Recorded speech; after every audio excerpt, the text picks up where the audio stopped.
Fresh is the word.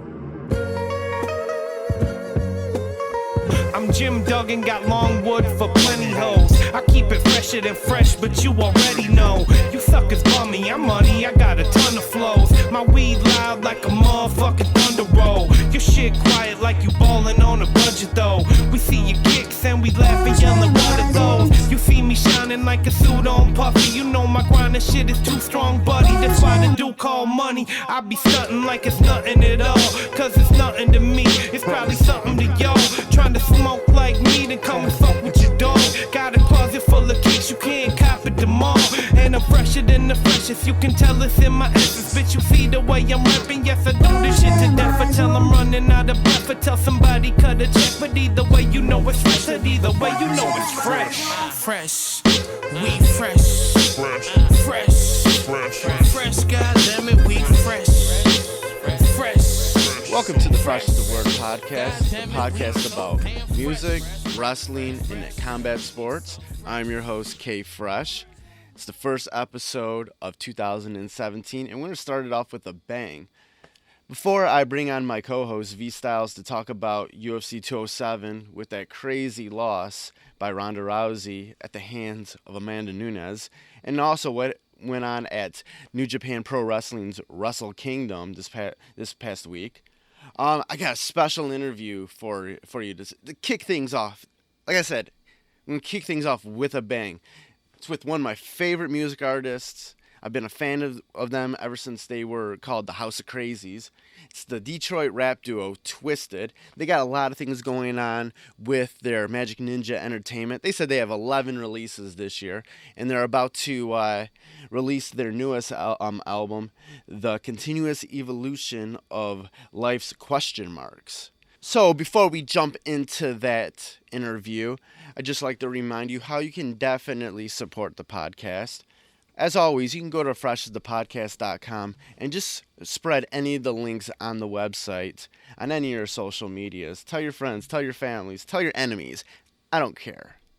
Also, you can click on the Support the Podcast link on the website, and there's a PayPal link you can donate to. And there's also an Amazon link. If you ever do any shopping on Amazon, use that link. They will send a little bit of commission. It doesn't change anything in regards to prices or anything for your shopping. They just hook us up a little bit if you use that link. Awesome. You can also follow Fresh is the Word on Twitter and Instagram at Fresh is the Word 1. That's Fresh is the Word, then the number 1. Or you can go to facebook.com/freshasthepodcast and give us a like on there. And then always you can subscribe to us on Stitcher and on iTunes. Just search Fresh is the Word. And please, if you like the show, please leave a comment. Hopefully with a 5-star rating. I would really like it if it's a 5-star rating. If I see a 5-star rating, I'll go ahead and read your comment on the show. So that would be awesome. Please. And thank you. So that's enough talking. Let's get to the interview with Twiztid. Hey, brother, how you been? Good, man. How you doing? Good, really How you good. doing, man? Good to hear from you. Always good to hear from you guys. Sir, it's about to be a busy 2017. Yes, indeed. Hell yeah, hell yeah. Yeah, definitely. Yeah, glad you guys have a new album coming out, The Continuous Evolution of Life's Questions. Mark, look, the continuous evolution of life's question marks. Life's question marks.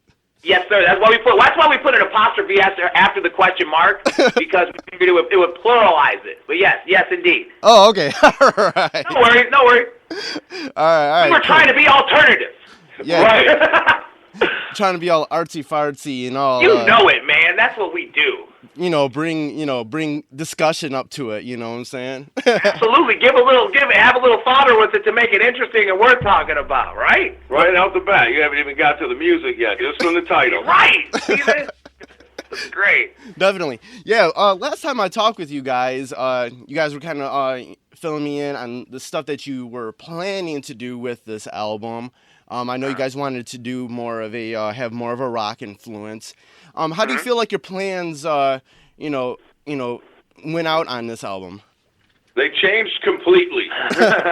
We started one way and just completely changed it and gave it a more evolved sound as opposed to pigeonholing it to one type of genre. Like we did, however, everything on there. We did, however, go places we wanted to go. It's just that we realized that there were more places we wanted to go. Like, there's a little something for everybody on this record, which is really cool.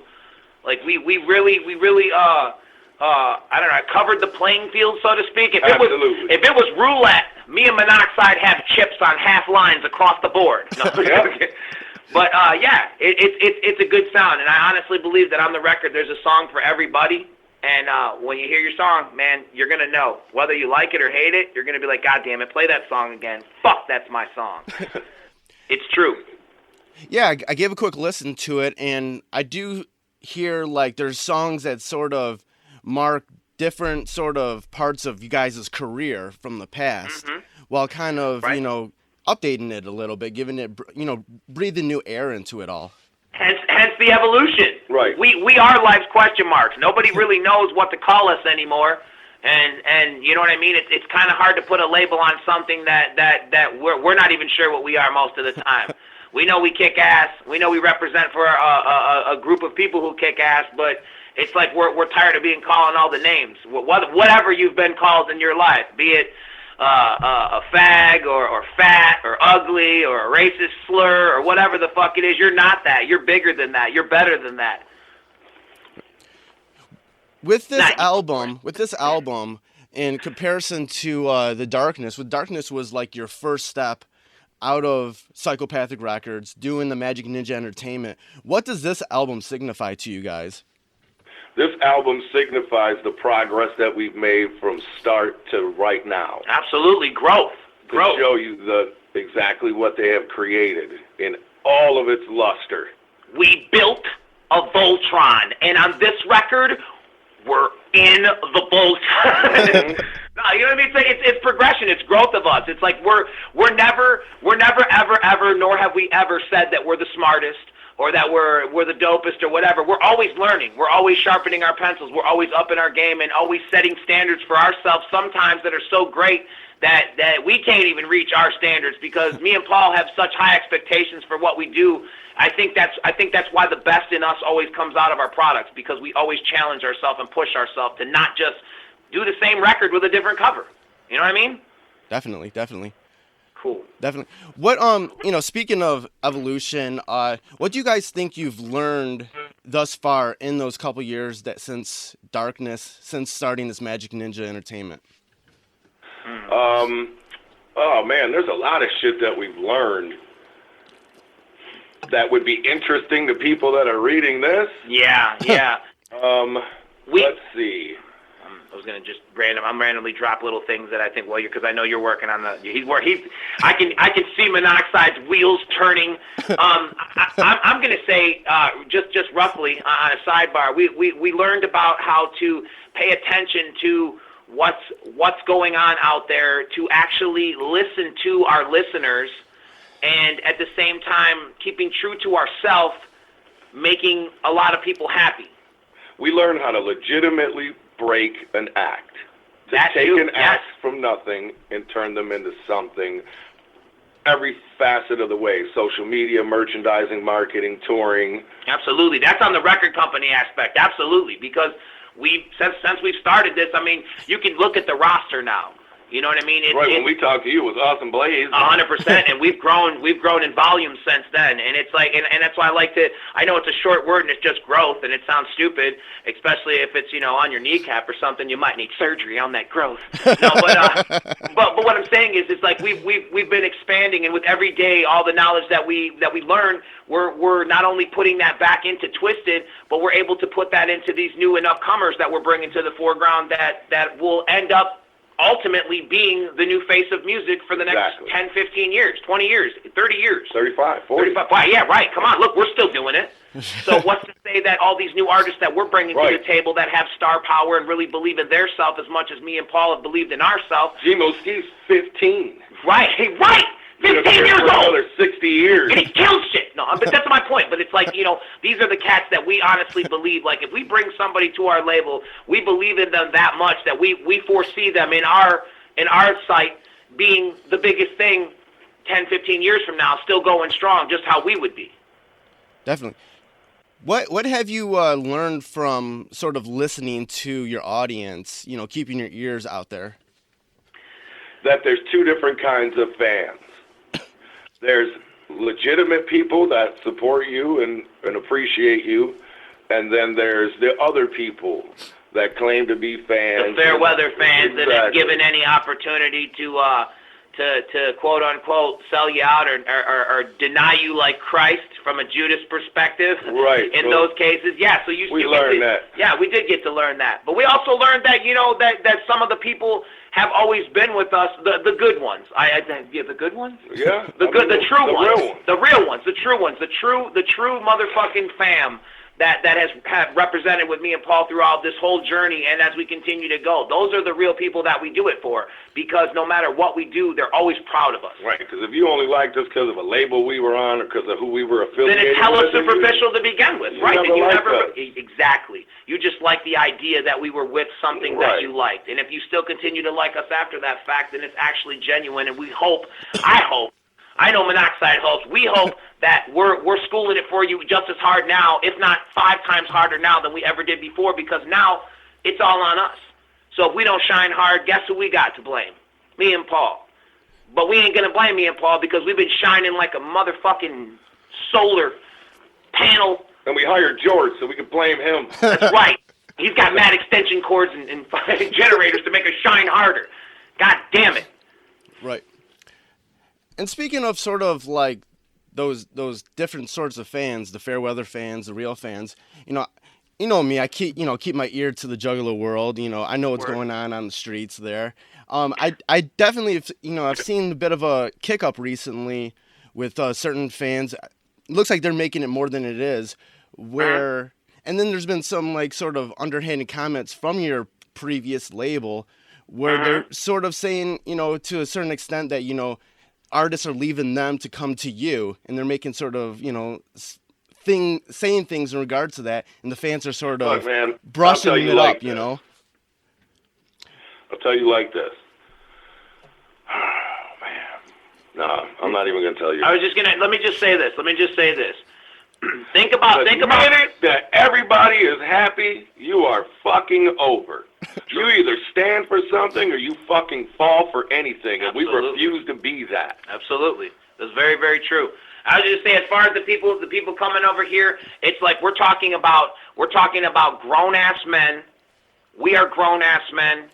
Why would these grown-ass men leave? Like we out here Suge Knight motherfuckers. Hell no, right. People come to us. People come to us. Why would these grown-ass men come to us and be like, hey, I respect what you did. I stand with you. That's a grown-ass man's decision times however many people are on our label. Nobody came into our label or were invited into our label under the assumption that we were something that we're not. They know who we are. They know who Paul is. They know who Jamie is. They know who George is. They know how passionate we are about what we do, and they see the level of work and ethic and quality products that we put out. That's why people want to be here with us. Because we are the fucking shit. It's true. We ain't playing. You can only treat a person with such levels of disrespect to the point where they snap and they take no more. And I think that's been the case across the board with several people. No names, no nothing. You know what we're talking about. Just grown-ass men finding their breaking point. And at that point, that's when they're like, hey, man, enough is enough. Both of them came to help and understand their situation. Mm-hmm. Right. And through that, they saw our workings, and we instructed everybody. I think you can do this on your own. You're all very good. You all have that capability, but they wanted to fuck with us. Right. For a reason. And as a business, to become the #1 underground label in the fucking world, we got to do what's right for our label. We can't think about what the fuck is right for everybody else's label. We ain't got time for that. And that's the truth. It's like in worrying about our own stuff, while we're worrying about our own family, we're putting back together our family and putting together a team of people that we're comfortable with, and we know that got our back as well as we got their back. So that's why 11 releases this year, Cali. 11. 100%. And Majik Ninja Entertainment. We ain't got time. We don't give a fuck who hates us. Right. We don't give a fuck who talks shit about us because they've been doing it for years. Here we are, 20 in the game. Right. 20 in the game, bigger than we've ever fucking been. So it's do very me a favor. Keep talking shit, because this is working for us, I guess. For sure. No, absolutely. I was just going to say, it's very rare. It's very rare in this day and age to see a family, a group, a label, friends, a house that sticks together. The whole entire label over here, we ride together. No one left behind. Ohana, it's family, baby. Right. So 100%. So that kind of affiliation and dedication just to me simply does not exist in the music industry no more. So those are kind of some of the morals and goals that we're building our company on, and I think that's why so many people are butthurt, because they're looking at the situation and they maybe don't understand all the politics, or they don't know. And at the end of the day, if it's not blatantly obvious that they're grown-ass men who want to be on a winning team with people that are friends and family to them, then I don't know what more you need to see. We owe nobody an explanation for anything. True. We didn't explain why we left the record label and they thought we were dead. Here we are. And we ain't going to explain the rest of this bullshit. Think what you think. I think people can kind of... And I'll leave you with that. If that ain't Twiztid, then I don't know what the fuck is, bro. Always a pleasure, Kelly. You know we love you. January 27th, the Continuous Evilution. I swear to God, Life question mark knows when to talk to us. Right. You know. When there's something to say. Right, definitely. Okay, getting back That's why we love you, bro. Straight up. Thank you for always, taking the time to talk to us, man, for real. But yeah, that's pretty much where we're at, man. We honestly do love the Juggalo community. We've been nothing but a staple in the Juggalo community, and we represent people for the proper things. We don't do politics. We don't march for shit. There's a million causes under the sun that we could march for, and we don't give any of them any special attention. That's not what we do, man. We're entertainment. We've been approached by Black Lives Matter, animal activists, all kinds of people that we would love. I'm not going to put our business out there. I will just say, and privately, we participate and give to and charitable needs. Privately. Come on. And all my real Juggalos know we ain't got nothing but love for them. Yep. Much love to the fam. Year of the decade of the ninja, baby. Yeah. Year of the sword. 11 releases. Yes, sir. Coming out this year. All good, too. All amazing records. And again, you know what? You can hate us all you want, but if you hate good music, then you really have a reason to hate us. Definitely. Okay, getting back to the new album. When you're going about, figuring out what you wanted to talk about on this album, what were some sort of the stories, the themes, the items that you wanted to address on this album? More times than not, labels. Labels are addressed absolutely an awful lot on there. Just the fact of being labeled anything. Right, and that is the overall theme throughout the record is everybody putting their labels or their stigmas on us. But more times than not, when the music came on, it would just be a vibe or a feeling. And each song has, and that's why I said everyone has their own song. It's kind of like these songs are like people. Each song has its own personality. Each song makes you feel a way. It's like a greatest hits record.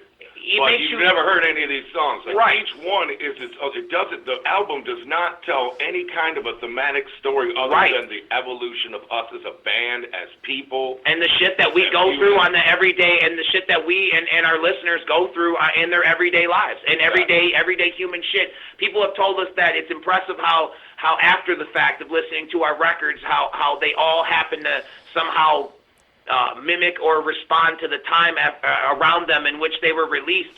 And it's like, because we are conscious of our surroundings, and we're always conscious of being relevant and not being too far behind, because most of the people nowadays are ahead of the game. So you being behind is never going to be profitable or any type of successful, I suppose. At the end of the day, it is a business. You know what I mean? So we're always relevant. So there's a lot of that. But like I said, they have personalities. When you listen to them, you're like, oh, that song is mad. Right. Oh, man, this song makes me feel, man. You know what I'm feeling? I'm feeling Black Cloud today. I'm putting that shit on. Or I got these feelings that I can do without in my life. You put that on because you're like, you know what? Fuck the world today. Ain't nobody going to tell me what to do. I got my own shit. And I got a vacuum. Right, and I'm finna vacuum. Right, I'll put that bitch on. I'm finna vacuum it up. Some of it's feel good. Some of it's fucking, cry your heart out. Some of it's like push you to the point of tears because you're like, I cannot believe all this shit has been going on in our life, and everybody acts like it. Just because you act like it's not real does not make it go away. Right, doesn't mean it's not real. Right. When it comes from like the production standpoint of this album, what was the sort of the process of that? What sort of swayed the way that that each song went? Because it went so many directions.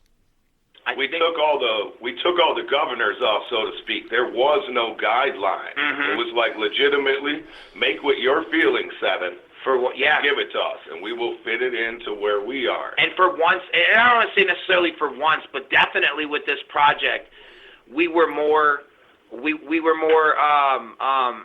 not restrained. We took off the restraints on ourselves. We didn't feel the obligation or any obligation to make any genre, a hardcore record, right, or to make a solid Wicked record or anything. We made a record, honestly, for once, we made a record for Jamie and Paul. This is Jamie and Paul's record. This is how we felt when we recorded the songs. These are the songs that make us smile, cry, laugh, whatever. It is the evolution of us. That's why it's the continuous evolution of life's question marks. Again, we are life's question marks, and anybody who feels us, chances are you're a question mark too. So enjoy the record and go on the roller coaster that is the record, and hopefully it'll be some sort of audio medicine to help. Maybe you'll find some answers. Yeah, maybe it'll help out people the way that it's helped us. It's been therapeutic for us as well. So maybe it'll be that for you. But I know it's a motherfucking solid, damn good fucking record. I can't stop playing it. Most like all the stuff that we're putting out, it's really good music. And I think, again, coming full circle, that's, at the end of the day, what a lot of people forgot about and what it's still very much about every day here as we live and breathe at M&E. It's all about the music and the entertainment. And we got to hear all the beats. We got to hear the raps. We got to hear it all. We got to see the artwork. We're just involved.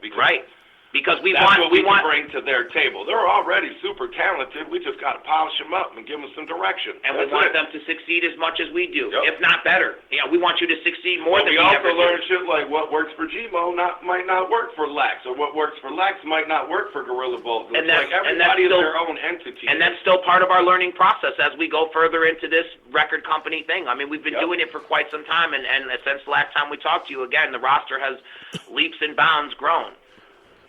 And it's stronger than ever. And, I mean, we have a fucking solid-ass team. I'm watching the social media numbers. They're still going up. We have a solid-ass team. If it was really that big of a deal. We could play an all-stars game. We got a solid-ass team. We got a starting 5 and the next 5 to come in. I mean, we got 5. We got 10. I'm so confident in our team that we could say to any of them, fucking rap the shit out of this song, and I there's no question. I know everyone there. We have lyricists, we have storytellers, we have fucking. I mean, we're golden. We're golden over here. We're not worried about any of that shit. For once, that's a good thing. It's a strong thing to say that we're surrounded by a bunch of people that understand and believe in the same concepts that we do, and it's an honor to represent them and have them as part of our team. And our success is not based on anger. Right. Merely metabolized. It helps. So I think it all goes. Please don't stop. I think it all goes hand in hand. You know what I mean? I think we are a direct mirror, and whatever you put on us, chances are we usually throw back on you, and that goes for the world and everybody else around us. How do you guys work with the other artists that you have signed to the label? Because sometimes when you have a label like yours, you guys are definitely like the marquee act of the label. It's your label. But sometimes in that position, that marquee act, you know, they do their projects and they're a certain amount of quality. But everybody else, it just seems like they're not on anywhere near the level of that marquee act. Like what you mean is the quality starts falling off as you start dipping down the food chain, so to speak. Right. Sound quality is different. And that's why, and again, and that's awesome that you noticed that. I hope you don't notice that in ours, but it's awesome that you've seen that, because that's where we came from. And because we've come from that, we've lived that, we've paid attention to that, and now we make painstakingly detailed that every one of our projects is to the caliber of ours, Absolutely. to the caliber of artwork, to the mixing, to the mastering. Listen to G-Mo's record. Listen to Lex's record. Listen to Blaze's record. Look at the artwork. Put them on. Put them on. Feel the paper. Feel the product. Look at the merchandise. Feel the shirts. Feel the quality. You won't see patches falling off. You won't wash them one time and be able to see through them like a piece of tissue paper. whatever. We're involved. We're involved now more than we've ever been involved. And now not only with every one of those people, that's the difference between where we are now and where we came from as well too. Because where we are now, we are involved, and you, meaning our artists, you, whoever we put out, whatever artist act we put out, they are an extension of us. So how dare me and Paul release somebody half-assed? It's only going to make us look bad. So we would never do that. Right. Definitely. From a performance standpoint, the last time I talked with you guys were starting to experiment with having a live band, and I know there's been some hiccups with that. How's that going? We kind of basically just thinned everything down to our drummer Draven, and it's fun. It's fun having him out there. He adds to the show. He vibes with us well. We have a really good we click well live, and for performances. God damn, I couldn't say that. I don't know why. I was looking at my ashy ass leg, and I think it threw me off. But nevertheless, for performances, he brings a good amount of energy. He matches our energy to the stage, so it's a cool look. But as far as with everything else, we kind of pushed it to the wayside. We wanted to do it forever. That's a lot of things with me and Paul. We want to try things, and we just do them. And sometimes they fit like a glove, and other times they change and alter until they fit our world. We don't like that volatility, though, man. It's just too many moving parts. Like, if Rob Zombie asks us to go on tour, we're going to take a band with us. For sure. But if you come see Twiztid 9 out of 10 times, ain't going to be no band. Right. It'll be me, Jamie, and Draven. 100%. Definitely. Yeah, I remember probably the first time I talked with you guys were like, we want to learn to do everything, and we want to even learn to levitate. Have you guys learned to levitate yet? We've tried. We've watched a couple Chris Angel tutorials, and we hear that David Blaze got this anti-gravitational pull reverse method. We're looking into some things. Let's not say that we're capable to levitate yet. Let's just say we can get our feet off the ground for more than 4 seconds. Don't quote me on that. It might be 3.2 seconds, but Monoxide has the record. Don't tell him. Don't talk about it. All right. Sorry. Yeah. Awesome. You guys are also, big wrestling fans, and you told me a bunch of great stories. Have you guys checked out any of the broken Matt Hardy stuff that's been going on? No, I've heard a little bit about it though. People are talking, but as of late, our world has been so Consumed. I was gonna say eaten up, but yeah, consumed. Our days are eaten up. Everything has been taking us away from any type of entertainment. So we've been missing a lot of our shows, and I had to watch the Ronda Rousey fight in a 32-second Instagram video because I didn't have time to. Well, it's like I'm sure I will though, because the Hardy Boys are probably one of my favorites ever. So yeah, I definitely am more than interested in getting into that. So I lean more towards Laurel of the Hardy Brothers. He's such an asshole, but I love it. It's great. But yeah, they are the shit. That's fucking great. They were like the wrestling equivalent of us. Well, fair enough. They were dope. Ollie. Yes, that's fucking great. Devin, I know you've had some really dope, some really funny wrestling moments from back in the day with the early days of Psychopathic and everything. Is there anything that sticks out on your mind? Oh, there's a couple things. I'll tell you one real quick. All right, we were Some racism? No, God damn it, don't tell those stories. I'll tell you one funny one real quick. It has to do with Monoxide. A wrestler named Hollywood Chuck Hogan was teaching Monoxide and myself how to do what would have been a DDT. And Paul successfully does it, and then I go to do it, and I ended up, instead of kicking him in the quote-unquote bread basket, I hit this guy in the chin, and his teeth went cut, and I think one of them turned to powder, and he got crazy pissed. And he was like, "What the fuck are you doing?" To which I responded, "I'm not a fucking wrestler." And then he was just like, "Whatever," and we went through it a couple more times, and I got it. Then in the match, this guy wears a Halloween mask. So in the match, the guy came at Paul, and his natural reaction was to fucking punch him with everything he got. So you heard this hit a rubber mask, and this dude's face was just sour as hell. And in the industry, they call it stiff potatoes. So legit, he got the greatest stiff potato he's ever gotten in his life, courtesy of Twiztid, who had no business being in the wrestling ring because we are entertainers by profession, but wrestlers we are not. So we could could come to the ring and probably put the boots to somebody with the best of them, but actually tactical wrestling, we're probably not good at doing that because someone's chances are definitely going to get hurt. The big boys. Indeed. We fucked that guy up. Well, I kicked him and probably broke his jaw, and then you finished it by busting his eye socket out. I wonder if he's still wrestling. I wonder if he's still alive. You know, there's a really Vicodin addiction to all right, go ahead. I'm sorry. That's funny. It's funny. The pain threshold. All right. Yeah, man. That's about it for the interview, man. Thanks for taking time out to clear up some things and talk about the new album. Thanks always for taking time to talk to us, man. Yep. We really appreciate you, bro. Your timing Always. is impeccable. And then next time when you fucking call, well, hopefully that number of levitation will be up to a full 5 seconds, and maybe the fat kid will be on the heels of the skinny kid on getting that number up. All right, brother. Sounds good. Thanks again, Kelly, man. Appreciate your time, man. Always, man. Always. Good to talk with y'all. All right, good talking with you, man. Have a good day, bro. No doubt. All right, peace. Later. So that was the interview with Jamie Madrox and the Monoxide child of Twiztid. Go ahead and support those brothers. They some good brothers. And so now, let's get to our MMA and wrestling discussion. And like always, we have my co-host, wrestling and MMA connoisseur, Detroit hip-hop artist, and proud Marine, Vstylez. How you doing, man? Hey, I'm great, Kelly. How you doing, brother? I'm all right. Been battling some bronchitis. I'm on the downslide of that, so got some meds now. Hopefully I'll be out of this real soon. Indeed. Happy New Year to you.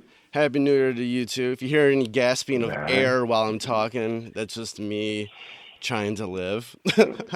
That's all good, brother. Oh, It's all good. Right. Dude, it's 2017 now, first podcast of the year. Already craziness going on everywhere in the world of wrestling and MMA. Yeah. Before we go to the big elephant in the room in the world of MMA, there's definitely something I want to talk about beforehand. In the world of wrestling, it's the other couple days ago was New Japan Pro Wrestling's Wrestle Kingdom. This is like their I know. This is like their WrestleMania. And I've been trying to find a file on it, man, the last 48 hours, well, the last 24 hours, because it happened. It happened yesterday, but you know, I know Japan is like 9 hours ahead, so I know you was up in the wee hours in the morning watching it. Yeah, I stayed up all night to watch. I was literally half asleep on my couch, basically watching it with one eye open, dozing off every once in a while. But still, man, this was probably one of the most incredible events from top to bottom. Like, that's what I'm hearing. Did Cody Rhodes win? Yes, he did. That was his debut in New Japan under the Bullet Club as the American Nightmare. Cody Rhodes. He defeated Juice Robinson, who used to be in NXT for a little while as CJ. His name was like CJ Parker or something like that, and he also got Juice Robinson was actually trained by Truth Martini, who's a native Detroiter. He lives around here, and his House of Truth wrestling school is just over here in Warren, Michigan. Okay. So all right. yeah, he was trained by, and he went to NXT a few years ago, but he just didn't like how things were going with him, so he decided to leave NXT and go to Japan to be a part of the whole Young Boys program and everything that they do out there. And he's been able to make a lot of headway, and Juice Robinson's actually become one of the good up and coming talents there in Japan for wrestling. They had a good 10-minute bout. It was good. It was a nice debut for Cody Rhodes, and actually this sort of American Nightmare like thing that he's doing is actually really cool, and I wish this was something that they would have listened to him in the WWE. Oh my, man, jeez. The American Nightmare Cody Rhodes is actually kind of cool, man. It's an all out heel sort of thing. It's just like he just yells at everybody and basically, and if it suited him well, and if the WWE would have just like listened to him and let him go with it, man. Let him fly a little bit. Yeah, let him fly a little bit. So I'm glad that he's been able to actually, exercise all this creativity in these other companies, and it was actually a really cool debut for him. The main event of Wrestle Kingdom was Kenny Omega versus Shinsuke Okada for the IWGP Heavyweight bout. Oh my goodness, this was an incredible match. This could. You talking about Kenny Omega? Yeah, the Kenny Omega versus Okada match. Oh my goodness. Yeah. Dude. Yeah, I seen the finish to it. It looked dope. Man, it looked real dope. This was a 46-minute match. They went 46 minutes. There was flips through tables. There was flips into the crowd. There was everything. But there was the build-up for this match over the past 6 months has been incredible. Ever since Kenny Omega won the G1 Climax tournament, which when you win that, you get the contract for the main event at Wrestle Kingdom. But the build up since then has been crazy. But it's like a build up based on like competition and based on it's that stuff that used to be in wrestling. You know what I'm saying? Back like I've been watching a lot of old Starrcades and. Oh man, Starrcade was the shit, man. And it's a lot, and it's similar to that, and that's what was so great about the build-up, and I loved it back then. Like kind of going to the sidebar of the Starrcades. That was back when WCW had a relationship with New Japan. So during those events and everything, you had Road Warriors. They held the IWGP tag titles when they were in the NWA. Right, and then you had people like the Great Muta and Masahiro Chono, a few others. Vader was IWGP champion. Even during the Stan Hansen was. Yeah. You had this really good back and forth, and it was like you saw almost these matches that you only see a couple times a year, and the buildup was awesome for these, And the funny thing is, just a sidebar on this also, is that you had someone like Scott Norton, who in WCW never really got the credit that he deserved. Yeah. But he was huge in Japan. Like he was IWGP heavyweight champion. He was even a part of the they had this like battle royal at Wrestle Kingdom this year, and he was actually one of the entrants in it. So that was cool to see that he was there. But he was somebody that was a big name in New Japan that just never got the due here in the States, Even during the whole NWO time, he was part of like the NWO Japan kind of with Great Muta and Chono. So I always liked that the sort of the dynamic that they had back in the day, and that's what kind of like a lot of the stuff, especially with the Omega and Okada thing, felt like. It was just this amazing build-up, and I knew this match was going to be amazing, and it did. I gotta go back and rewatch it like when I'm fully like awake, but oh my god, dude, it was crazy, and like. I found the file. The file was like 4 gigs. I didn't have time. I knew it would take longer than an hour to download it, but I might download it tonight and watch it in the morning, man. Yeah, everything I heard about it was great.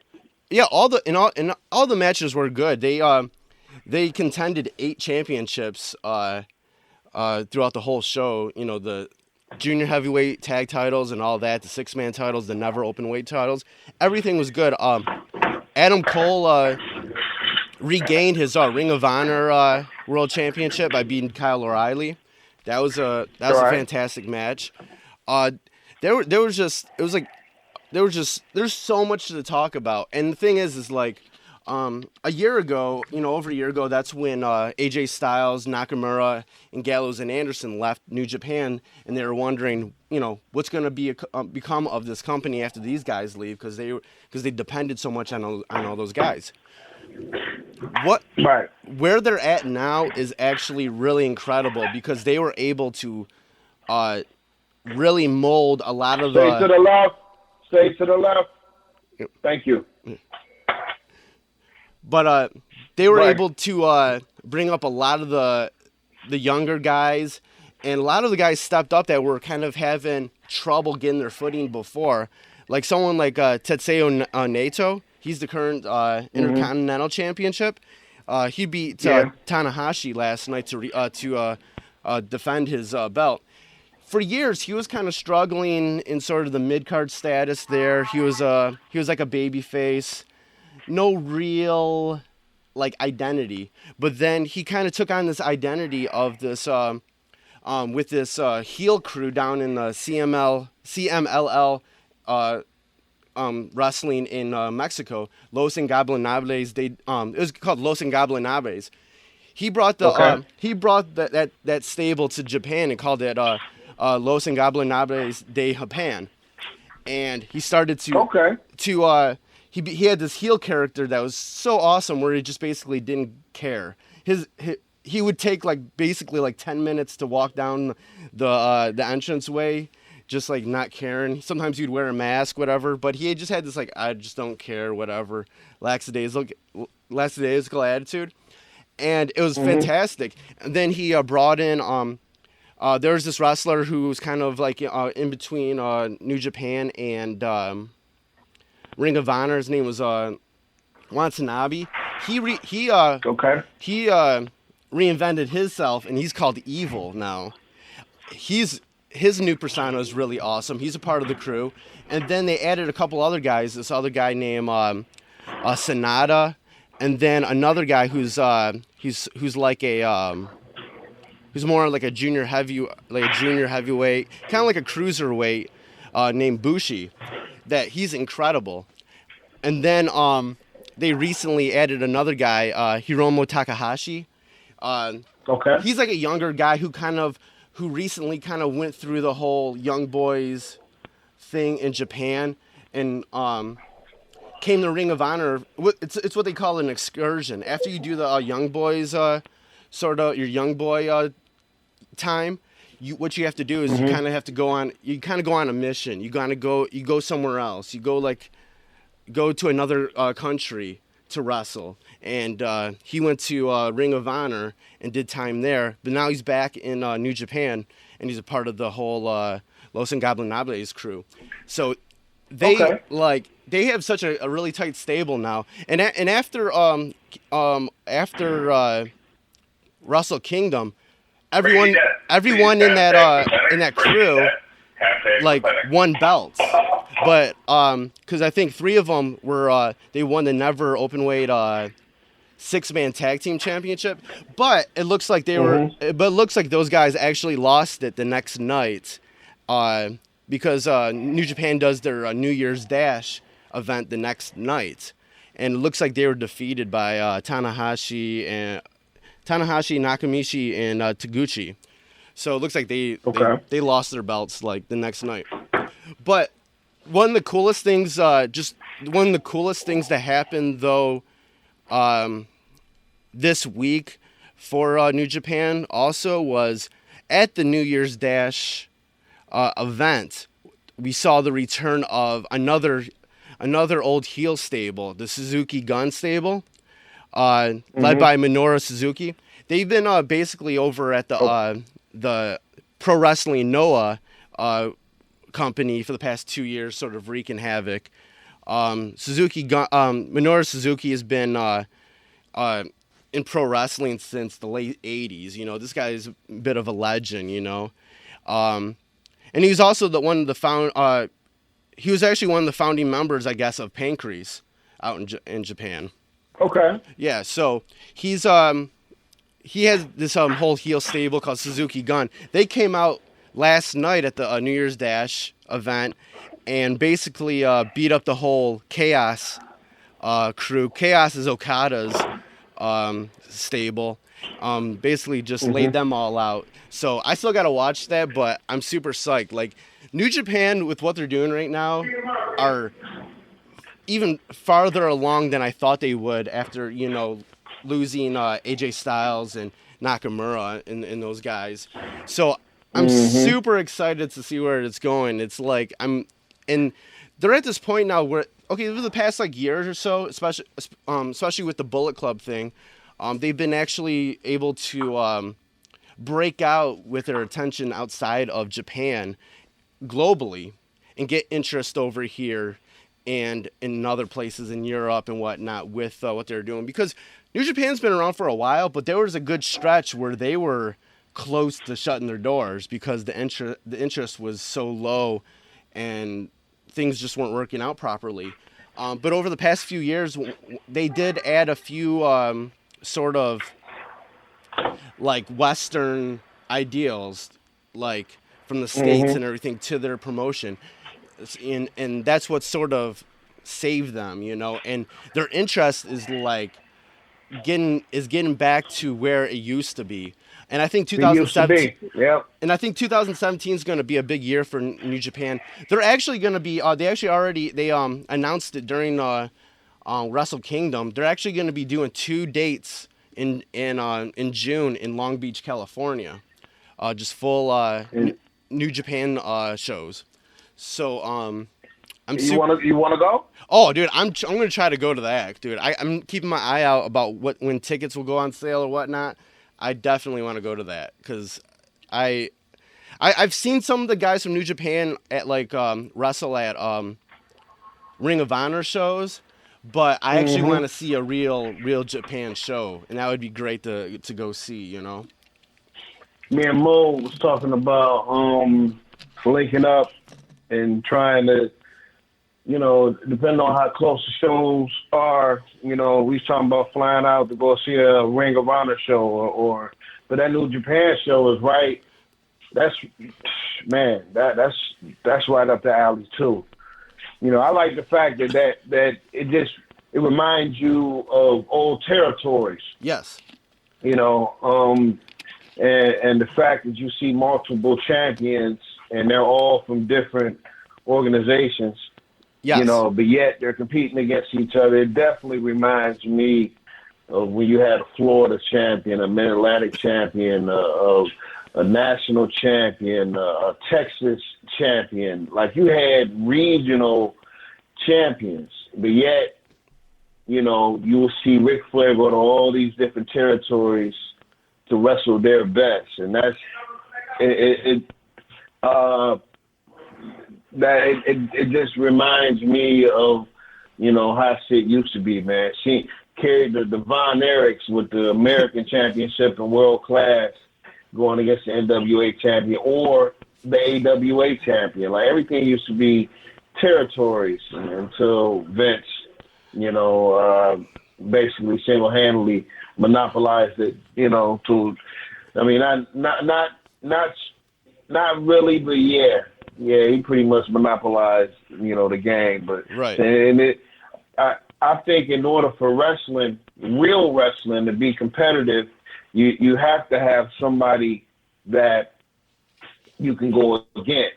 And I'm not talking about the TNAs because, you know, I mean, I like TNA. I like certain things with TNA, but when their bankroll don't match the WWE, it takes away from what the product could be. I mean, you see the visual of what they might try to do or might be trying to do, but you only have a few that will stand out and make you watch that program. Like I only watch TNA because of AJ Styles.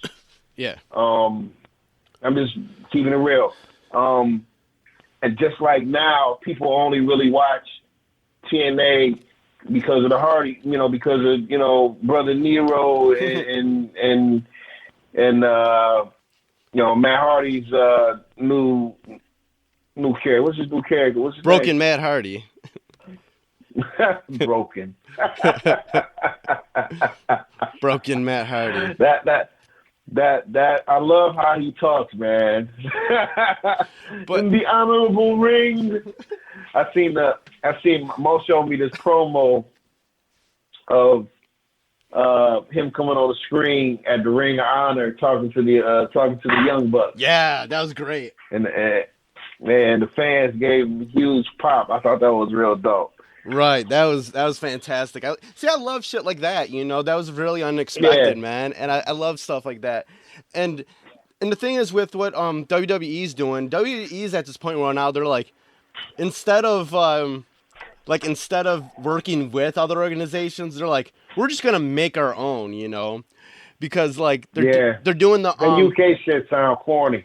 No, yeah, it does. And the thing is, it's okay. It's cool that there's going to be certain wrestlers that are going to finally get some shine, and that's usually my plus to any of that. Some of these things, you know, are going to draw some attention to some wrestlers that might, you know, not necessarily get attention in certain parts of the globe, but at the same time, it's just like. You know how manufactured it is, and you don't know how much you don't know how much WWE is dedicated towards that little product that they're you know, dishing out to us. You know what I'm saying? It's not like the partnerships that New Japan has with CMLL or Ring of Honor or Noah. Exactly. It's not like that. It doesn't seem. It doesn't seem authentic. It seems almost like forced. Yeah, it's really forced, and it's not. It doesn't really give you that old territory feel. You know what I'm saying? Nope. Like, at all. You know? It don't. And that's what I really like the most. You know, like I was saying before, I was watching those old Starrcades, and it's just like, oh my god! Like I honestly think when I look back to those old Starrcades, like if you go 83, 84, 85. Like, I think I might like those more than any of the stuff that WWF was doing back then. Because there was this competition between everybody. Like, you would literally think Dusty Rhodes was about to kill Ric Flair. Like, oh, man. Like, literally. Hard times. Like, I thought, like, literally, like whoever like Ric Flair was going against, I thought they were literally plotting to kill Ric Flair. I was like, Flair was the greatest, man. I'm like, his promos, man. As soon as you see him walk up, he'd be like, Tony Schiavone, and you knew he was gonna go right in. I like how he used to interact with the crowd. He'd be like, "You see these shoes right here? These alligators." These alligator shoes cost more than your house. Sit down, chump. Right. Those were always fantastic, man. I one day I was just sitting on YouTube watching all these promo compilations that people put together for of old Ric Flair promos, and I'm just like, dude, this is so incredible. This is incredible. Yeah, see, and I used to, like, when people was watching Hogan, I'd be like, man, y'all ain't got a clue, man. This dude, Ric Flair, man. I would be at home waiting for World Championship Wrestling to come on WTBS, man. And for them 2 hours, you couldn't fuck with me. You couldn't fuck with me from 6 to 8. And you couldn't fuck with me from 6 to 7 on Sundays. Because it was 6 to 8 on Saturdays and 6 to 7 on Sundays.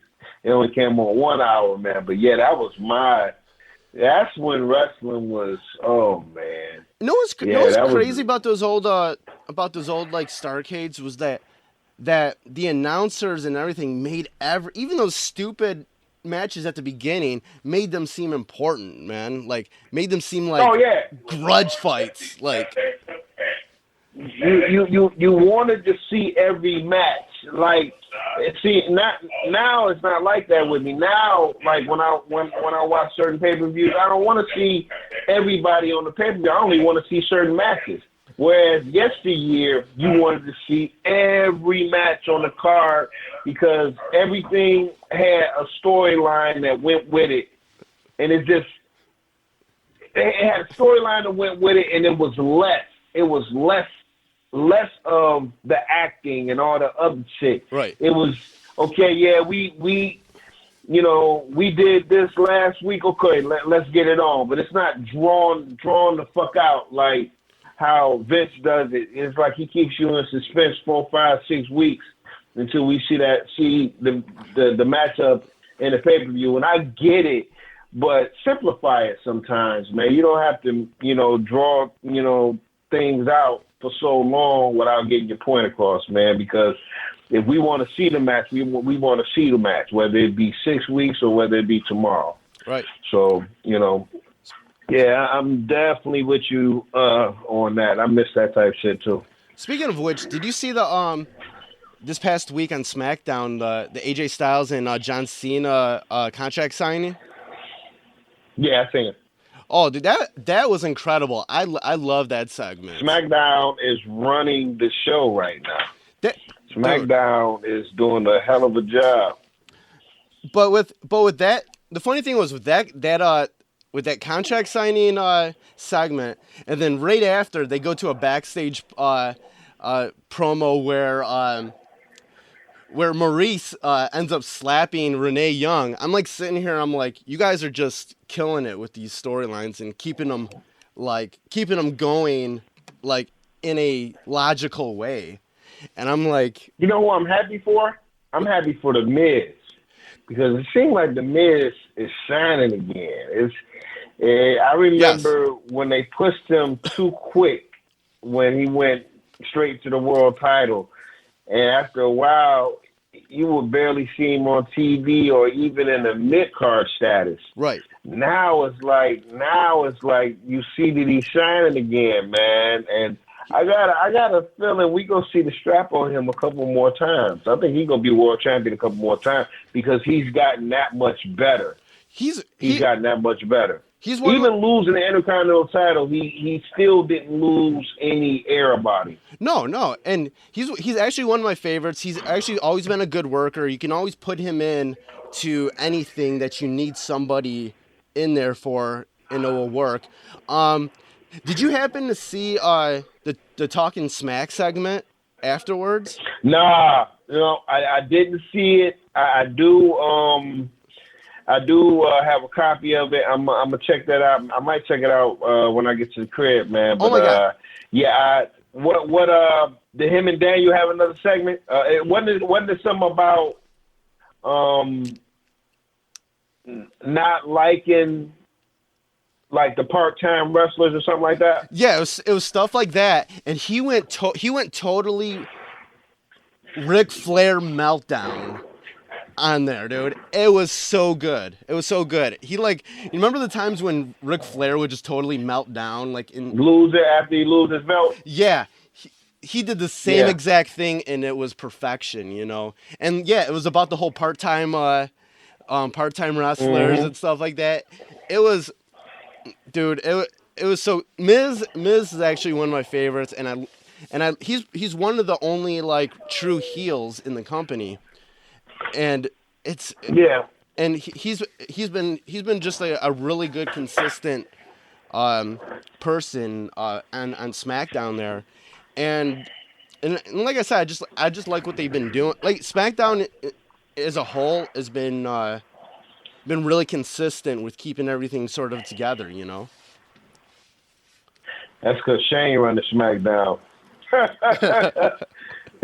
It's crazy that Raw has 3 hours and it's less of the show than what Smack. I don't even get geeked over Raw no more, man. Cause me neither.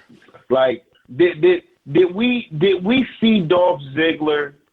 Did we see this new angle with Dolph Ziggler even coming of him turning heel? That was fantastic too, man. That's something we needed for a while, and they did it in a way where we care. Like once that happened, people cared, Yep. Yeah, that was. I'm liking what I'm seeing from SmackDown, man. I hope Raw gets a shot in the arm real soon with Finn Balor coming back. Yes. And I'm waiting on my boy Joe. Joe got to hurry up and get up here. Oh, definitely. We need Joe. Samoa Joe, we need you on the main roster. I don't care where you go. Yeah, we need Joe on the main. We need Samoa Joe on the main roster. Right, and then it looks like this coming Monday, HBK is going to be on Raw, and then The Undertaker, who apparently gives zero fucks about the brand split, will be on Raw also. So we'll see what that's all about.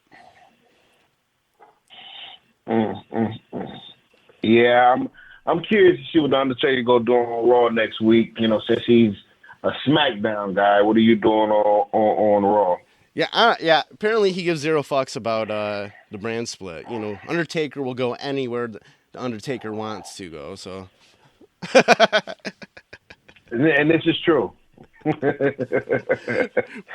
And this is definitely true. all right, enough wrestling talk. Let's get over to the MMA world. Yeah. A whole lot of things happening. Let's first start off with this. Apparently, Mirko Cro Cop is retiring. He says that he has a lot of health issues, and he's finally gonna. You know, we saw the last of him at the Rising events just the last week. Well, definitely had a illustrious career. A lot of championships. He's beat. You know, he's one of the greatest heavyweights of all time. You know, I would say he's top 5 in my opinion. Just fighting the fighters that he fought over in Pride and over in Japan. If he's, you know, retiring with honor, you know, because we still haven't, you know, got certain things back yet, so we don't know until we hear, you know, about the results of these tests. But if he won straight up, then, you know, salute to him, man. You know, he beat my boy in the first round. Mo was pretty much dominating that fight. And, you know, it happens in mixed martial arts, man. You win. You know, I've been a part of a lot of victories and been a part of a few L's. But, you know, Cro Cop, you know, Mo went in, you know, for a single trying to get him down, and Cro Cop wound up, you know, spinning him around, and he let his hands go, and, you know, he caught him. You know, Mo, you know, for a split second, you know, was probably out, but then soon he hit the mat, he was up, and he was more so like, damn, I can't believe I got caught. But Mo is the type of fighter to where he wants to immediately get right back in there, and no matter after a fight, whether you win or lose, you know, it shows a lot when you want to get right back in there. Right. You know, so Mo want to get right back in there, and that's what real fighters do. They get, you know, after the defeat, you know, the Japanese fans, you know, that's what Mo got famous at, you know, when I first discovered him, you know, through videos or whatever. Yeah. But the fans was chanting his name, you know, after he lost. Yeah, you know, and that's something that you don't hear that like in the UFC or Bellator. You don't hear that. So it was a different type of appreciation. And it almost helps you forget that you just took an L. Right. And you know, there's no shame with him. He, you know, took it like a man, gave props where it was at, you know, and then asking for a rematch. You know, people don't understand, man. You know, Mo basically didn't have no training camp. We had just had a fight on the 16th, and you're talking about 13 days later, him turning around. You know, you think about it, you flying back from Ireland back home, and then, you know, your body's getting adjusted to the time, and then you got to leave right back out on Christmas Eve to fly in a different zone in Japan. Right. So his body was really different. You know, definitely not looking for no excuses, but, you know, no training camp, no none of that. He just went in there just, you know, some warrior shit. And, you know, he took an L, took it like a man. And you know, me, I'm the one that's like, man, you think he juicing? You think what's going on with him? You know, Mo's like, he didn't care about that. You know, he lost. You know, now, like I said, Cro Cop go out like that with honor, can't do nothing but respect it. But I'm still waiting to hear these results, but you never know, man. You talk about Japan, man, and they MMA scene pretty much run by the mob, so I mean it is. That's just the reality of it. Right. It's pretty much ran by the mob, so they do what they want to do over there. Right. And that's just the real. So, there is no shame in losing in MMA, man. You get back up on your horse and you start riding again, which makes me switch the next subject to the person we, gonna be talking about. Oh, right, and that's Ronda Rousey. Right, definitely. Like, she took the L in 48 seconds to Amanda Nunes at UFC 207, and from that moment, dude, the hot takes, the beating the girl when she's down, the all sorts of everybody's expertise about MMA just came a-flowing a minute later. And this was like, it's crazy to see everything ever since this fight, man. And I guess everything that happened, everything that everybody's talking about afterwards is almost like a result of this year since that Holly Holm fight, of how she's reacted or not reacted, and what the UFC has built up for this fight, and what her team has built up in her. It's crazy that it's just crazy, all the stuff that's sort of happening now in regards to Ronda Rousey, and everybody's hot takes in regards to what happened. What's your thoughts about it all? My question is, where are all these motherfuckers 2 years ago when I've been saying the same shit for the longest? And I've kind of had to do this a little different, because I don't want it.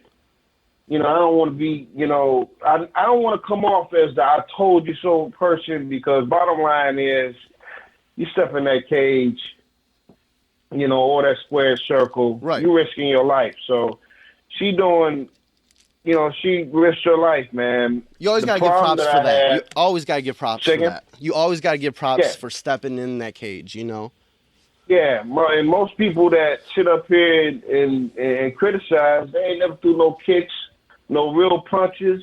They don't know what a single, they don't know what a double is, they don't know what a judo throw is. They don't know. Right. Me, I'm kind of lucky. I've kind of lived that a little bit, man. But, you always got some armchair quarterback that want to talk shit. And I can be pretty hard on Ronda, man. Right. At the end of the day, people want to, oh, she's this, she's that, blah, blah, blah. I said something the other day about how it would have been Gina Carano first. Perfect timing. She come around after Cyborg smashed her, and she was that person. It's something about you either having that it or you don't have that it. Right. Well, Ronda Rousey, I don't want to clown or whatever, but she has her moments where it's, I don't find her like that, but she has her moments where it's like, okay, I see what people talk about, but then other things screw that up. But there's enough of things where she is marketable. I seen a tweet. Yeah. Oh, indeed. Yeah. Now there is. I seen a tweet today from Scott Coker where somebody was talking about Ronda Rousey was the first, this, that, and the other. And then Scott Coker chimed in and said, well, no, Gina was actually the first one doing this, that, and the other. I said, damn, I just said that shit 2 days ago. That's, right. Just said it 2 days ago, man. As far as Ronda never evolved. Ronda is what I like to call the women's version of Hoist Gracie. She was, when she come around, you can train a couple years in martial arts, and yeah, you have that training, but your 2-3 years in martial arts don't match up to her waking up in the morning at 2 years old, getting out of arm bars for her mom. She did this shit like her entire life. You can't teach what she know overnight when it comes judo, because she's been doing that. Imagine your mama a world champion judokan, and every morning, just on a whim, you might have to escape a choke from your mama. Right. Not to be on the bad stuff, but to try to teach her. Yeah. So that's been a part of her life every day since she probably can remember. So when you got people like Misa Tate that undid this 4 or 5 years, and Kat Zingano undid this 3, 4, 5, it doesn't measure up to what Ronda has done in judo. But what happened was, Ronda herself, she never evolved, while all these other girls have been practicing from day one to defend that armbar and to do other things that's not going to get me caught up to where I can get caught in that armbar. What Ronda didn't do, to me, she should have went to a team. Edmund is a con artist, well, at least in my opinion, he's a con artist, man. If you look at the 15 wins that come out of his gym, Ronda has 12 of them. Right. I'm just keeping it real. Travis Brown, ever since he switched to Edmund, he's only won 1 fight, and there's 2 other fighters that only won 1 fight with them. So you talk about their record combined is like 15 and 26 or something like that. Ronda could have went anywhere. Ronda could have met Joe Blow up the street, and she still was going to be Ronda Rousey. Anybody that had the opportunity to work with her from the very beginning, you're talking about a judo bronze medalist. Yeah. She was going to win anyway. So, and I've heard stories where when she first went to the gym and they didn't even want to work with her because she was a girl. I think Ronda, I remember the Strikeforce fighter who was real humble. And then years later, you see the person, and it seems like she started believing her own press clippings. Yeah. With fighting, it's all about honor. And this, I'm trying to, I don't want to smash it. I think I spent a lot of years, putting my clown suit on, man, but I don't want to do that now because it seems like that's the thing to do with everybody. No, I want to take the high road on this because, I want to take the high road on this Ronda Rousey discussion, because I really do want her to figure out what's wrong with her and her camp. I want to go, and I would she like need to go to another team. I would like to see her fight again, but I know she's gonna. She would need to change something up. You know what I'm saying? Like one of the things that one of the things that I see common amongst a lot of fighters, though, and this even includes CM Punk, was that whether you win or you lose, a lot of them said, I had fun doing this. This was the time of my life. I had fun in every aspect of it. That's something that I never felt with her recently. I don't think she's having fun. She used to smile. She used to smile. She said, I remember seeing her and try. I discovered her around the same time me and Mo got cool. I think Mo was in the promotion first, and then she came. So I remember seeing her. People don't even realize this, man. Ronda Rousey she never won the UFC title. It was something that was given to her. So you're talking about a whole weight class started for this one person. Yeah. And that person defended something that was given to him. She did a great job at it. You can't front at it, but I think a lot of the reasons, I kind of agree with Amanda Nunes on a lot of things. How is it that the other women weren't able to beat her? I think a couple things. Right.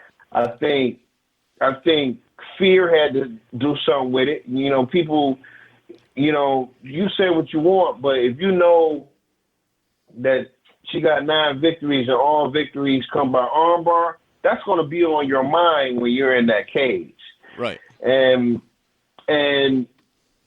you know, you have people that lost to fear. You have people that lost to overthinking. Cat Zingano. You had people that, you know, like styles make fights, man. Ronda's a strong chick, man. So if you remember the second fight with Miesha Tate, Miesha was touching her up a little bit.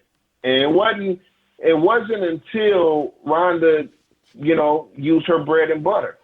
You know, but women have been preparing for Ronda Rousey the last 5-6 years. So how is it that she does, like, Moser, I always got to use him as an example. Yeah. Most confident with his hands. He feel like he can throw hands with anybody, which he can because I've seen it. But when it come down to the nitty gritty and when you need something, you got to use your jab to set up getting close to pull off whatever you want to pull off. You know, whether it be a double or single, or in her case, she wants to get to a certain level to where she can maneuver her hips to where she has control over, you know, that person's body. Yeah. I don't understand why she didn't try to slip a jab and try to get in close, because her whole game is getting in close. How Edmund was able to convince her that she was a striker got to be one of the biggest con jobs ever, because she's never looked good throwing hands. Okay, yeah, she knocked out Beth, but to me that was suspect too, because she kind of hit her in the back of the head with that. They give her a KO. Okay, I get it. Now you got people who don't know shit about mixed martial arts, you know, talking about, she can beat Floyd Mayweather. Mike Tyson, da da da da. Right. And you build this person up just to, and I'm a part of that too. I wasn't saying that. I definitely was on the opposite of that. Like, no, right. The fuck she's not. She's not any of that. You're only as good as your competition.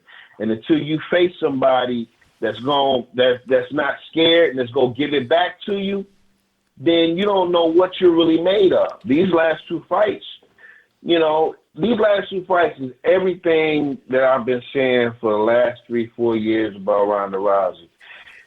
You know, they kept her away from Chris Cyborg all these years for a reason, because she can't take a punch. She cannot take a punch. Nothing can prepare you for getting hit. Everybody got a plan until they get hit in the fucking mouth. Right, and right, and Amanda Nunes can pack a punch. Yeah, she throw punches like a dude. Look, quiet as kept. I think Gina Carano would have probably knocked Ronda Rousey out. Gina had hands. Right. Gina had hands. Chris Cyborg would destroy Ronda. She probably would beat Ronda Rousey quicker than the 48 seconds. You know, like, Chris Cyborg is a monster. Like, that, yeah, she's the real deal, man. People can say what they want about Chris Cyborg, man. The UFC knew what they was doing, keeping her. You know, you got your golden egg out there that's producing all these figures. You gonna keep the golden egg, you know, from the beast, because Chris Cyborg is what her name is, a cyborg, and you know, for years, you know, they've been hiding Ronda and making excuses. There was a reason for that. You know, we want Chris to come down to 135. You know that's not happening. No. You know that's not happening. You know, I don't want to, you know, come off like I'm hating. I mean, because she's beating me. She's, you know, styles make fights. You know, Amanda Nunes, you know, she lost to Cat Zingano. She lost to 3 people that Ronda Rousey beat in seconds. So styles make fights, and I just know that with Ronda Rousey, the whole fear factor played a lot. It was similar to Tyson. When you wasn't scared no more, he wasn't the same fighter.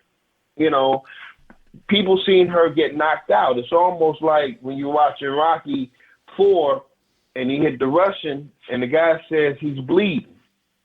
It's like he's human. Right.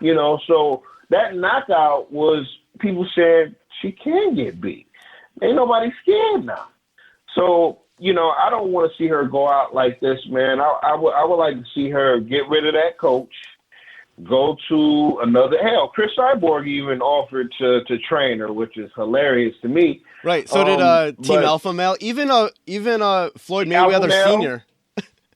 Yeah, a lot of people have offered to help her with her craft, her ego. She need to get rid of you only as good as your team, man. You need to get rid of the people who don't have your best interests, and she needs to listen to her mom a lot more because her mom know what the fuck she's talking about. I know this whole year between fights of her just not being 400 days of inactivity, 400 and some odd days of inactivity. Yeah, not saying anything, and when you did see her, it was sort of like had a snarl on her face or whatever.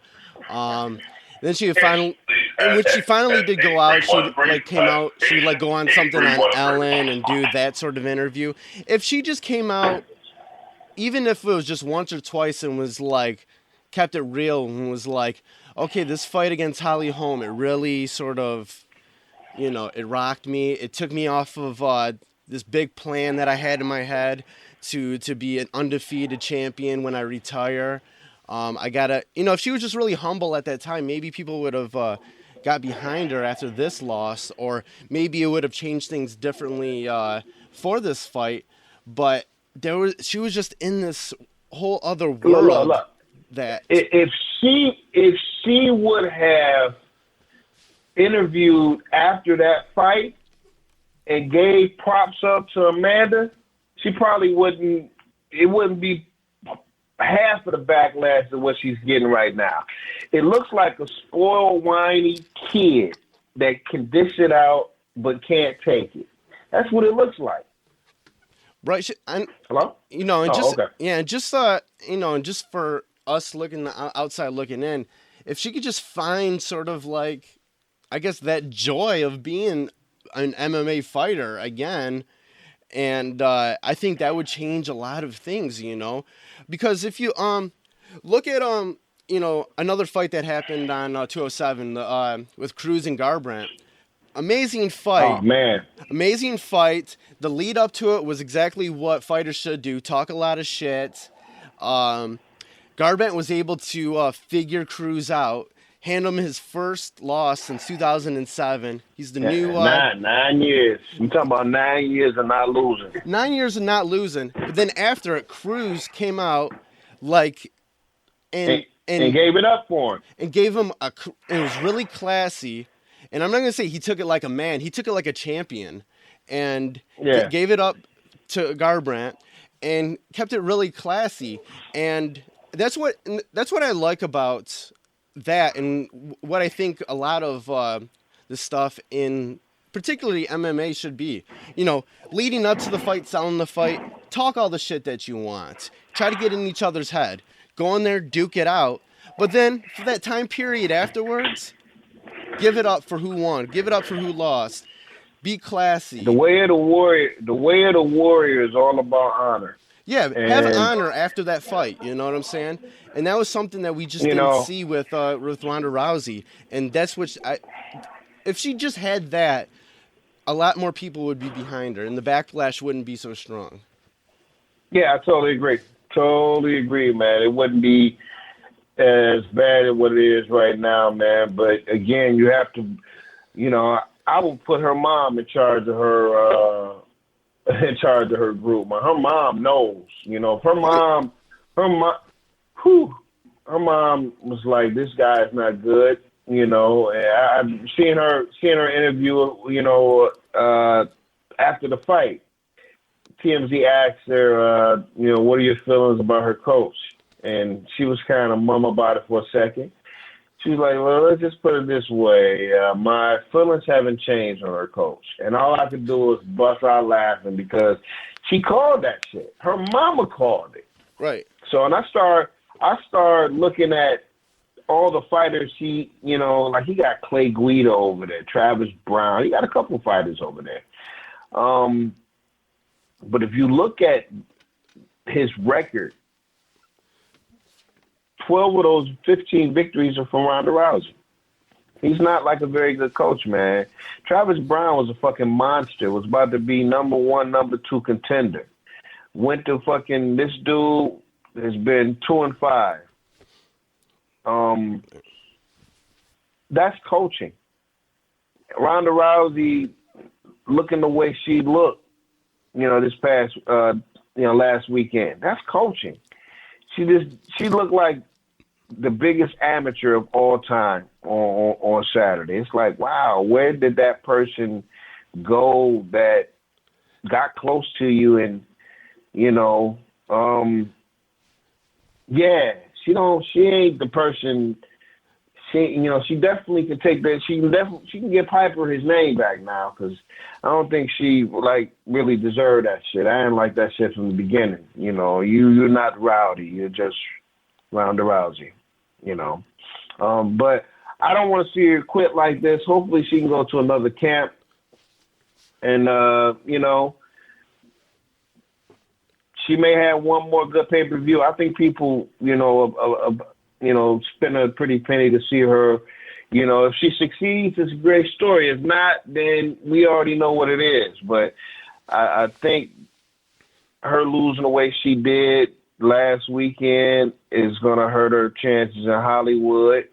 What made Ronda special was she had the aura of, invincibility. Nothing is special about her anymore. Like, what makes Floyd Mayweather special is he's never lost. I mean, he's great and he's good, but he's never taken the L. So people can say whatever they want about him, but when you introduce him, you better introduce him as a dude that's 49-0. Right. So as long as you got that next to you, people, there's always going to be that, it's something about him. Ronda don't possess that no more. In fact, it's weakened. It's weakened because her last 2 defeats were. I mean, think about it. You're trying to be an action hero, but your last 2 fights, you look like you've gotten killed. It don't add up. It just doesn't add up. So I think she needs a whole entire makeover, including, most importantly, what do you want to do? Do you want to be that person that you was and, learn the other shit, but use your bread and butter? Ronda needs to learn how to do shit to make. She needs to learn how to get in effectively without taking any strikes and using her judo. That should be her game plan. Yeah. If the shot is there, take the shot. But all that old macho man shit. I'm a striker. Yeah, I'm a strike winner. That's not what you are. That's not who you are. Stick to what got you to the dance. If it ain't broke, don't fix it. The old adages, that shit is real. Right. But you want to try to be Kung Fu Joe, and you see what happened. So, I'm getting off of really clowning her, because what she was the first woman that was in that position to really, well, Gina Carano was technically, but, with her getting smashed by Chris Cyborg, it took the mystique away. But Ronda was doing stuff in a matter of seconds. And she became, the most popular fighter, in UFC. And she was a woman. Who would have ever thought that? But, hopefully she reevaluates her situation and, she get back in there. I would love to see her get back in there, man, and conquer them demons. Right. But I don't know, it's the whole punch thing, man. Like, when I seen her get hit the first time, I was like, ooh, she don't want it. Because usually you get hit and you might see a little grimace from one person. Right. Ronda got hit and she grabbed her bottom, like her bottom mouth, like she was checking on her tooth. So who do that in a fight? Like, nah, take your lumps and bring them back. But to me, that was kind of vain. You making sure your tooth's still in there. You know, worry about that tooth later. You know, right. You got somebody trying to take your head off. So, you know, the sad thing is UFC is not going to do the right thing. They're not going to put the marketing dollars behind Amanda Nunes because she doesn't have the it or whatever it is. I think it would be super dope for them to get behind her. Because she can be a champion for the gay and lesbian community. Right. That's something.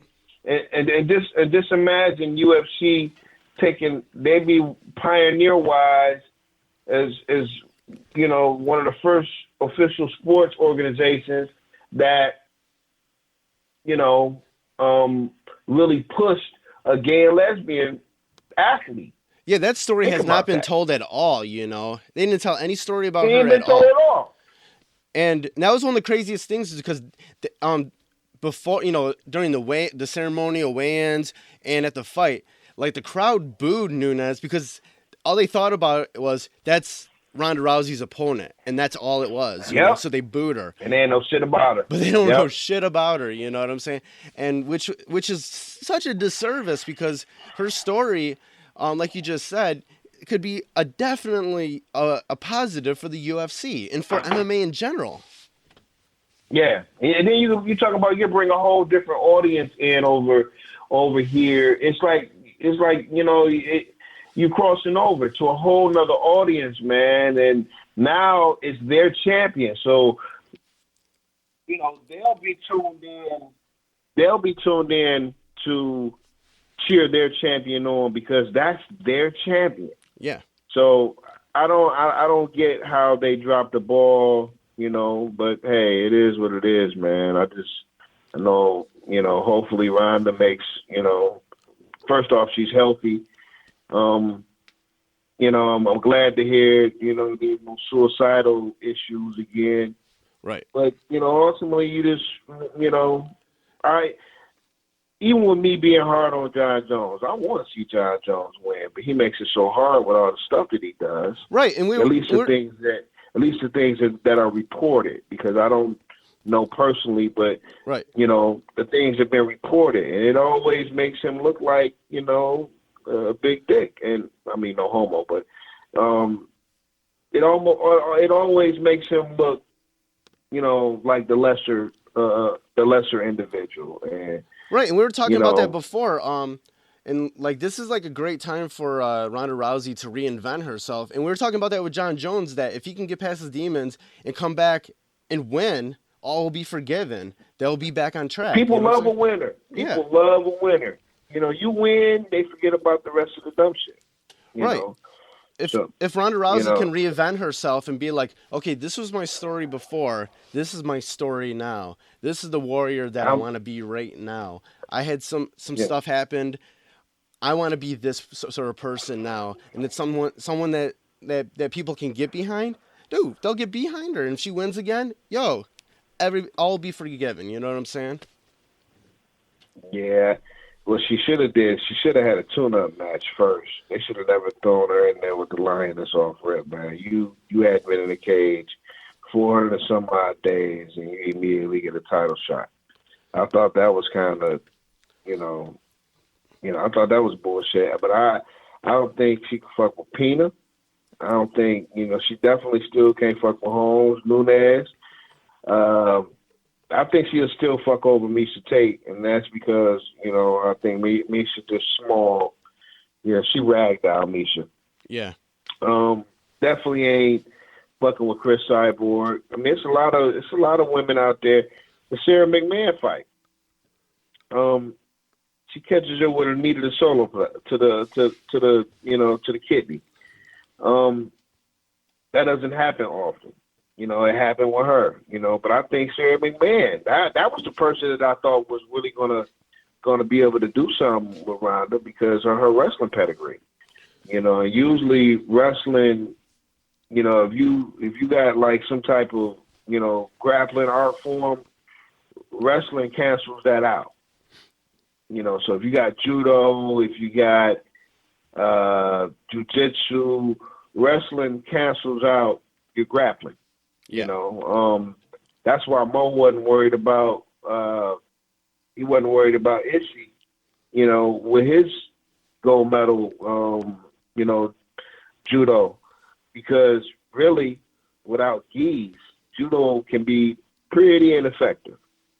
With the gis on, judo is very effective. Without the gis, judo people need stuff to grab on so they can manipulate, movements so they can be able to throw. Without being able to grab, what are you going to do? So it's one of them things, man. But, she never evolved, man. So hopefully she, get a new team, man. She got options, and if she decides to walk away, her bank account probably fatter than anybody in the UFC's right now, probably with the exception of Conor. Right, right. So fighter-wise anyway. So, ain't no shame, but for years people been gassing her up as the best of all time, and that's not what she was. She was the first. She was the first. So, we can give her, kudos for,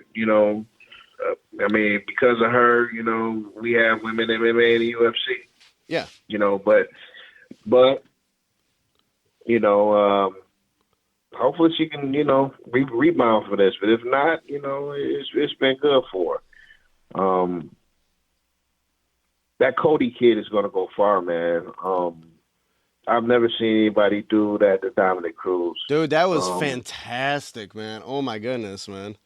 Yeah, he's going far. I was like, oh wow, look at this shit.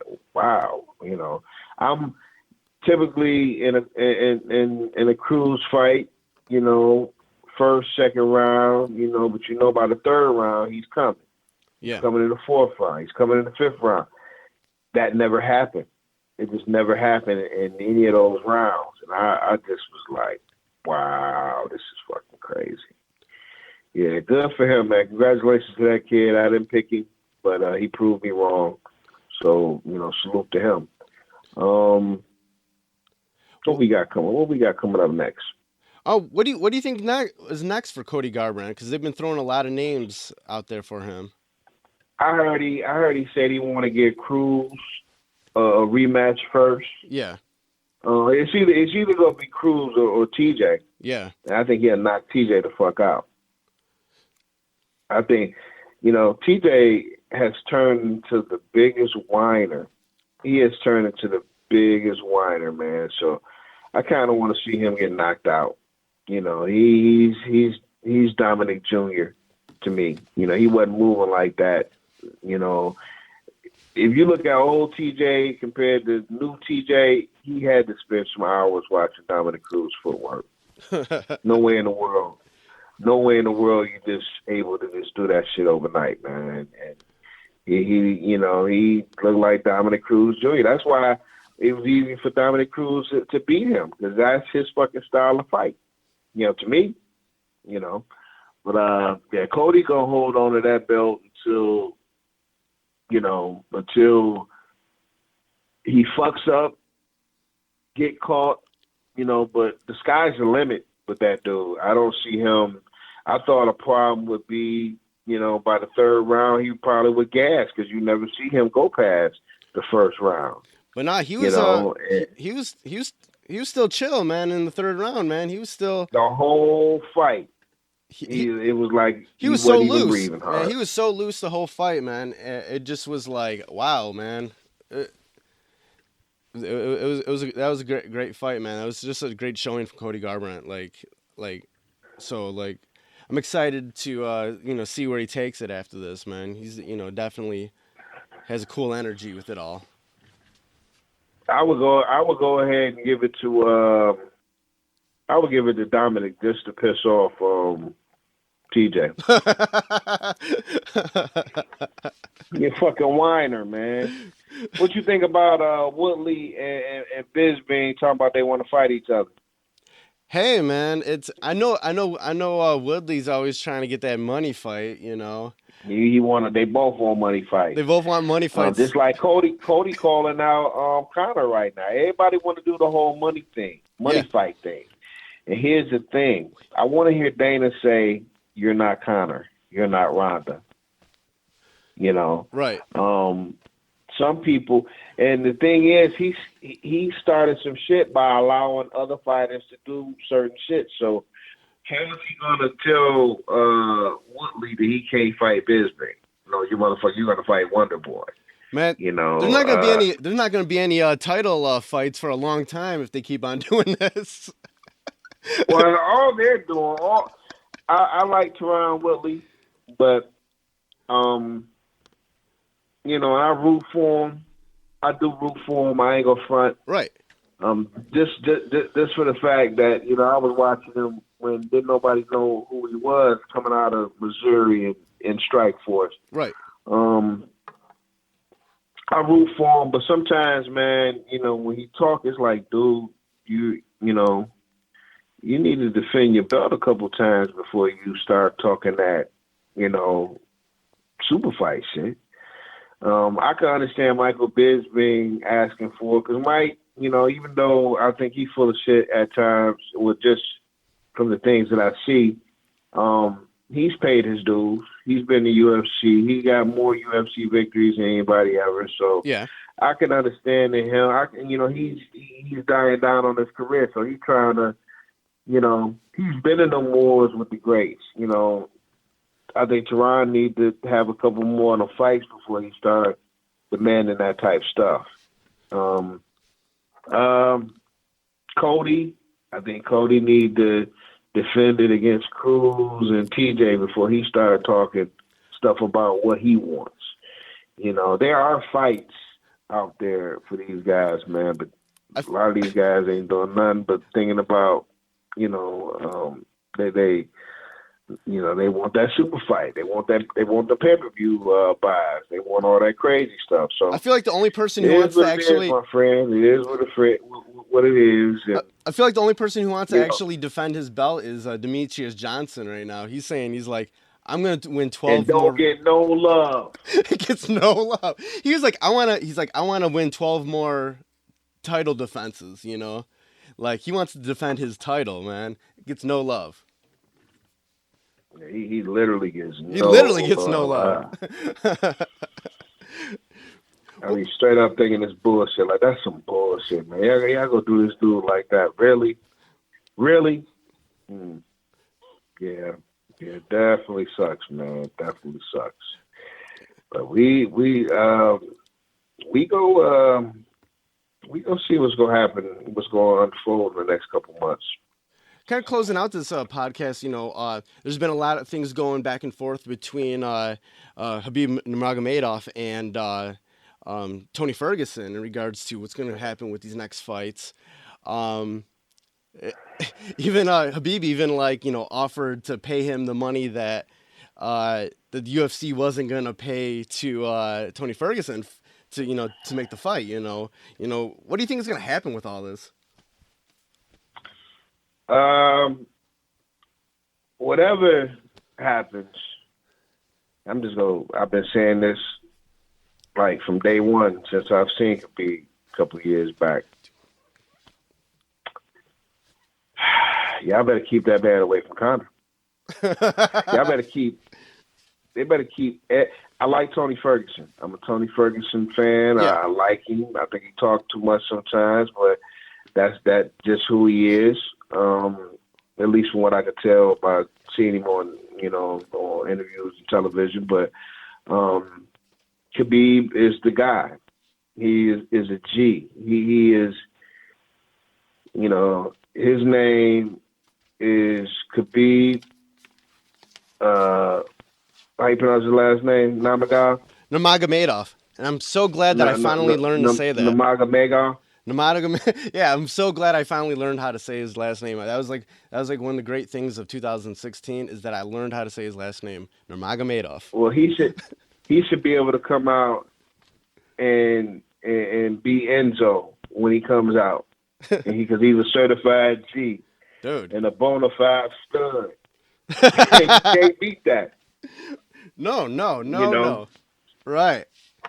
Khabib is my guy. Anybody that say, hey, let's do this fight. Hey, UFC doesn't want to give you the money, doesn't worry about it. I'll give it to you. I'll give you 200. Now let's make the fight.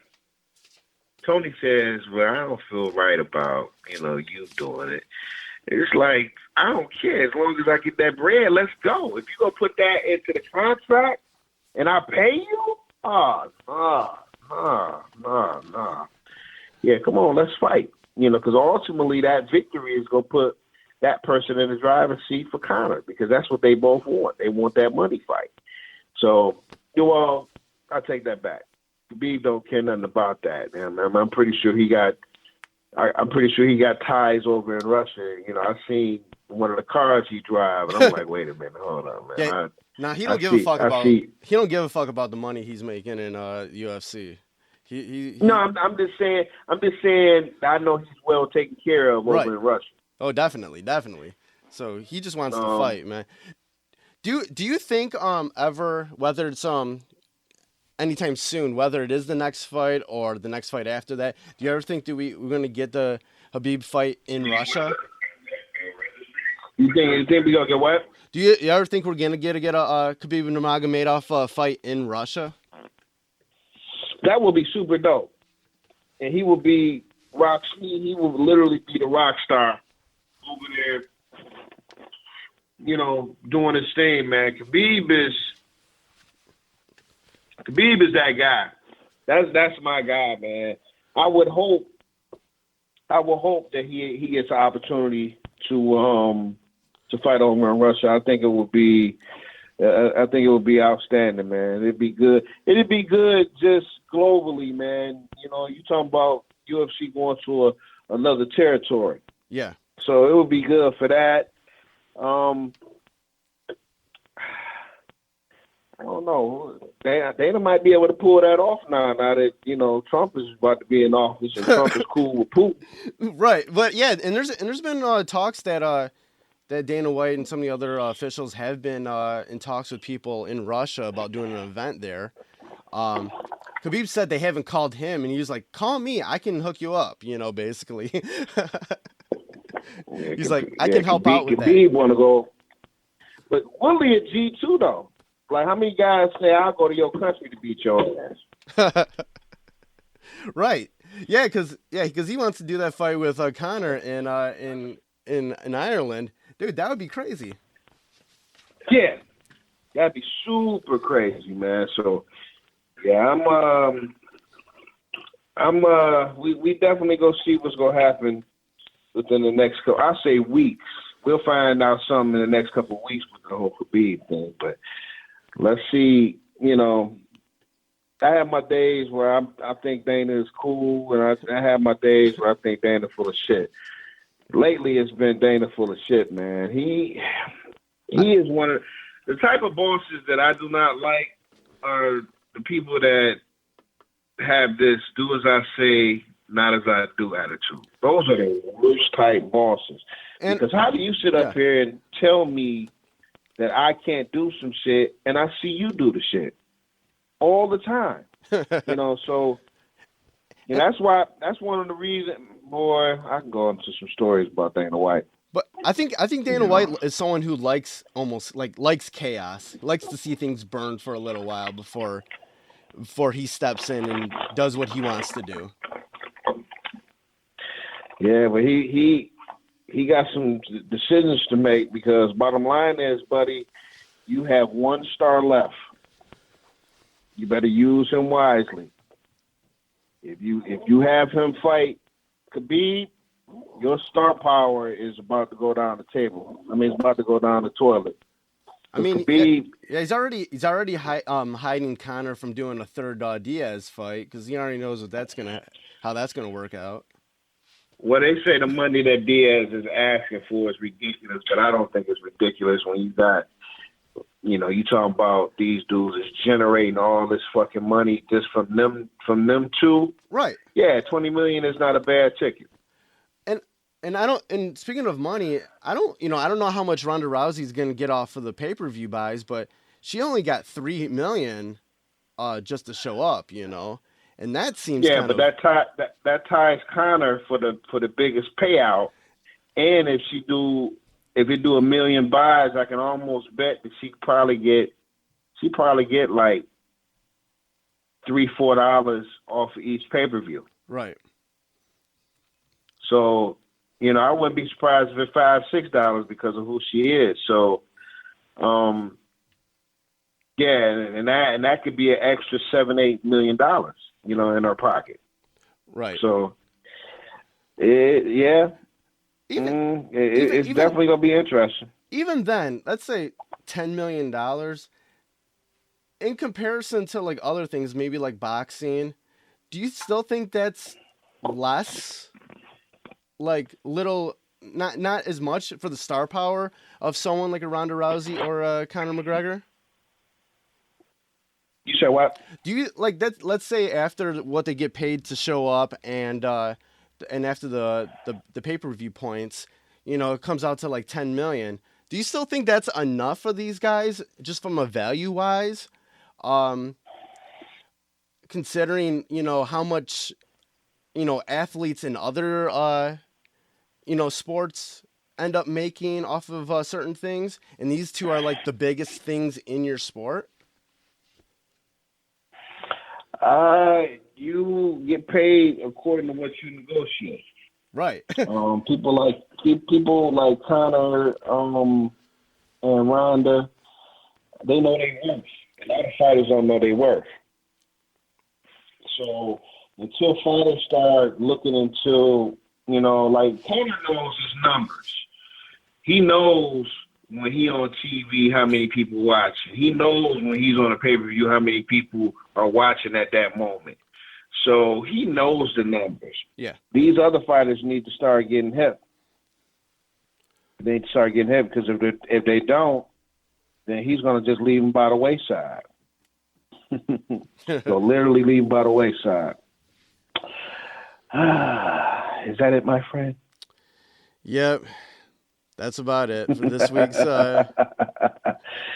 Well, it's always a pleasure doing this podcast, man. Fresh is the word gives me a super dope outlet, man, to really talk about the shit that me and you both like talking about, man. Oh, definitely. I love doing it. I'm glad you're on board. It's 2017 now. I'm psyched to to see what we got in store for the new year. See where fights, matches, music, all this crap. I'm excited. Tell everybody where they can see. Tell everybody where they can check you out online. You can hit me up at on Twitter at /Vstylez, Vstylez. Same thing. My personal page on Facebook /Vstylez. Hit me on my artist page on Facebook at official Vstylez, official Vstylez. And you can hit me up on Instagram, /Vstylez. And, I'm going to start promoting this a lot more soon. But stay tuned. Thornton Melon coming out this year. And the closer we get, the more shit I'm talking about it. So, I got some blessings for y'all. Fantastic. Delightful, as Matt Hardy would say. Delightful. Delightful. All right. Thanks for listening. See you next week. All right. Peace, y'all. Fresh is the word.